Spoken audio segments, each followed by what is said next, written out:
বৃষ্টির বিকেলে পাকোড়া না হলে চলেই না। পাকোড়া হলে কিন্তু খেতে খুব ভালো লাগে, মুখের রুচিটাও বেড়ে যায়। আজ যে পাকোড়াটা আপনাদের সঙ্গে শেয়ার করব, এই পাকোড়াতে থাকবে অনেক টিপস অ্যান্ড ট্রিক্স, তাই পুরো ভিডিও দেখবেন। কিভাবে পাকোড়াটা তৈরি করলে আপনার পাকোড়াটা একদম মুসমুসে হবে, নরম হবে না, সেই টিপসগুলো এখানে শেয়ার করব। এখানে আমি নিয়েছি গাজর, এরকম চিকন চিকন করে কেটে নিয়েছি, আর নিয়েছি বাঁধাকপি। গাজরটা অপশনাল, চাইলে আপনি স্কিপ করতে পারেন। তবে আমি নিয়েছি সুন্দর একটা কালারের জন্য, আর মিষ্টি মিষ্টি একটা ভাব আসবে এই জন্য। গাজর আর বাঁধাকপি একসঙ্গে নিয়ে এখানে দিয়ে দিলাম পরিমাণ মতো লবণ। আর এদিকে নিয়েছি আমি মুরগির বুকের মাংস, কাঁচামরিচ কুচি, পেঁয়াজ কুচি, গরম মশলা গুঁড়া, আর ডাল বাটা নিয়েছি, ফ্রেশ নিয়েছি আদা রসুন বাটা, ধনিয়া পাতা কুচি, ডিম, চিলি ফ্লেক্স। যে গরম মশলাটা তৈরি করেছি সেটাই আপনাদের সঙ্গে এখন শেয়ার করছি। এখানে নিয়ে নিলাম কালো এলাচ, সাদা এলাচ, দারচিনি, কয়েকটা শুকনো মরিচ, আর নিয়েছি সামান্য একটি জয়ত্রী ফুল। এটা অপশনাল, চাইলে আপনি স্কিপ করতে পারেন। সুন্দর একটা স্ট্রং ফ্লেভারের জন্য আমি এটা দিয়েছি। এগুলো একটু টেলে নিব। চুলার জালটা কিন্তু মিডিয়াম থেকে একদম লো হিটে রেখে এটা ভেজে নিতে হবে, পুড়ে ফেলা যাবে না। এখন দিয়ে দিব এখানে আস্ত ধনে, আর দিয়ে দিব আস্ত জিরা। এগুলো দিয়ে আর একটু ভেজে নিব। এগুলো ভেজে ঠান্ডা করে রেখে তারপরে এগুলো ব্লেন্ডারে দিয়ে আমি গুঁড়া করে নিব। আর এখন যে বাঁধাকপি আর গাজরে লবণ দিয়ে রেখেছিলাম, এগুলো এখন হাত দিয়ে কিন্তু খুব ভালো করে মেখে নিতে হবে। এইরকম মেখে নিলে দেখবেন বাঁধাকপি থেকে অনেক পানি বের হয়ে আসবে। আর এই পানিটা অবশ্যই বের করে ফেলে দিবেন, তাহলে দেখবেন যে আপনার পাকোড়াটাও একদম মুসমুসে হবে। আর এই পানি সহ যদি এই পাকোড়াটা তৈরি করেন তাহলে দেখবেন যে পাকোড়াটা কিন্তু ক্রিস্পি হবে না। আমি সবগুলো পানি চিপে চিপে ফেলে দিলাম, এই যে একদম ঝরঝরে হয়েছে। এখন সব মশলাগুলো মিশিয়ে নিব। এখানে দিয়ে দিব অনেকটা পরিমাণে পেঁয়াজ কুচি, কাঁচামরিচ কুচি। এখন দিয়ে দিব এখানে চিলি ফ্লেক্স, ঝালটা যার যার পছন্দ অনুযায়ী। দিয়ে দিব ধনিয়া পাতা কুচি। ধনিয়া পাতা কুচি দিলে কিন্তু সুন্দর ফ্লেভার আসে, চেষ্টা করবেন ধনিয়া পাতা কুচি দেওয়ার জন্য। আর এখন দিয়ে দিব সেই গরম মশলাটা যেটা তৈরি করে নিয়েছিলাম, দিয়ে দিব এখানে ডাল বাটা।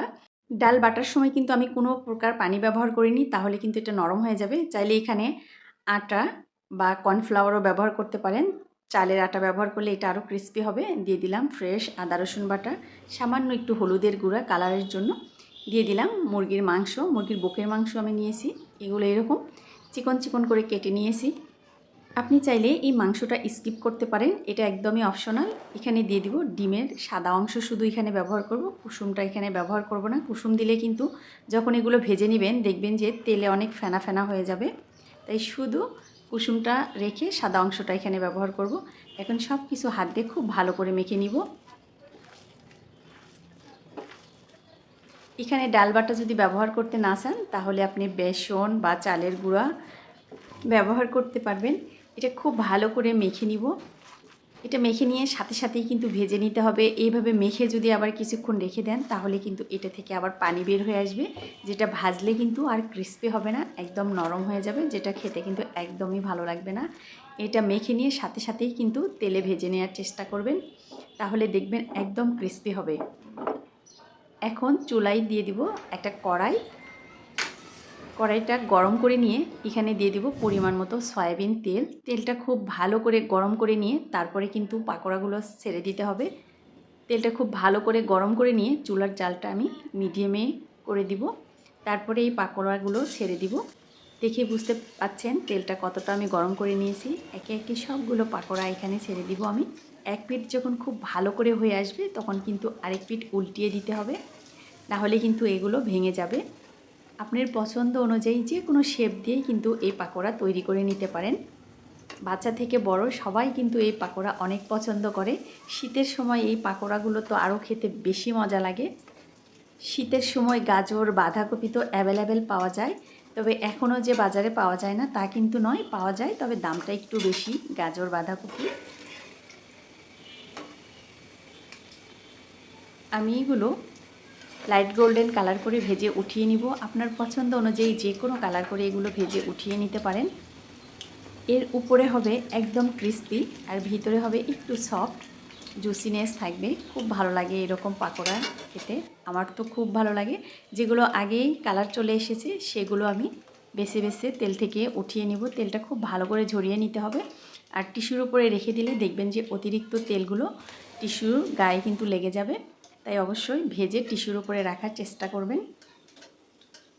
আমার ভয়েস এবং ভিডিওর মাঝে যদি কোনো ভুল ত্রুটি থেকে থাকে প্লিজ ক্ষমা সুন্দর দৃষ্টিতে দেখবেন।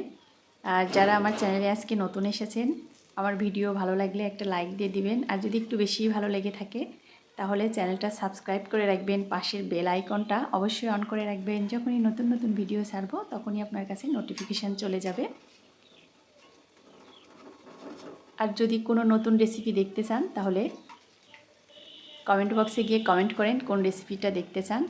যেগুলো ঘরোয়া সহজ রেসিপি সেগুলোই কিন্তু আমি শেয়ার করি, যাতে সবাই আপনারা দেখে শিখে নিতে পারেন। যারা রান্না করতে পারেন তারা তো পারেন, যারা নতুন রাঁধুনি তাদের জন্য আসলে এই রান্নাগুলো আর টিপসগুলো, আর রান্না করতে তো আমার খুব ভালো লাগে, তাই আপনাদের সঙ্গে শেয়ার করি। জানি না আপনাদের কেমন লাগে।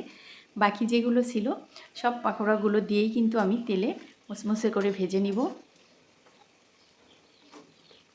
একটু সময় নিয়ে ভেজে নিতে হবে। চুলার জালটা হাই হিটে দিয়ে দিলে কিন্তু উপরে আগে কালার চলে আসবে আর ভিতরে কিন্তু কাঁচা থাকবে, তাই একটু সময় নিয়ে মিডিয়াম জালে এগুলো ভেজে নিতে হবে। একে একে সবগুলোই কিন্তু এভাবে তেল থেকে উঠিয়ে নিব আমি। যারা এখন পর্যন্ত ভিডিওতে লাইক দেন নাই তাদের কাছে অনুরোধ রইল একটা লাইক দিয়ে দিবেন, আর কমেন্ট করতে ভুলবেন না আমার রেসিপিটা আপনাদের কাছে কেমন লাগলো। ডিমের যে কুসুমটা ছিল সেটা আর নষ্ট করে কি করব, এই তেলের ভিতরে দিয়ে এটা আমি ভেজে নিলাম।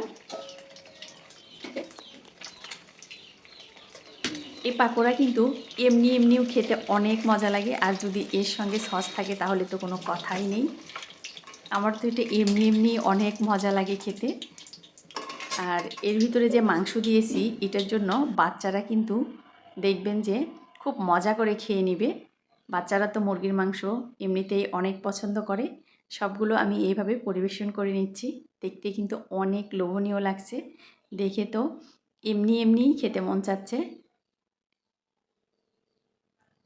একটা আপনাদেরকে ভেঙে দেখাই, দেখেন কতটা সুন্দর হয়েছে, একদম ক্রিস্পি আর ভিতরে কিন্তু সফট হয়েছে। জানি না শব্দটা শুনতে পাচ্ছেন কি না, কাছ থেকে একদম দেখিয়ে দিচ্ছি। খেতে কিন্তু অনেক মজা। এর সঙ্গে একটা আমি সস তৈরি করে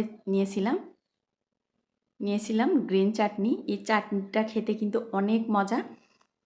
এর সঙ্গে গ্রিন চাটনি বলেন বা টমেটো সস, কেচাপ, যেটাই হোক না কেন, যেটার সঙ্গেই আপনি এটা খাবেন খেতে অনেক ভালো লাগবে। শুধু সস না, এটা এমনি খেতেও অনেক মজা লাগে।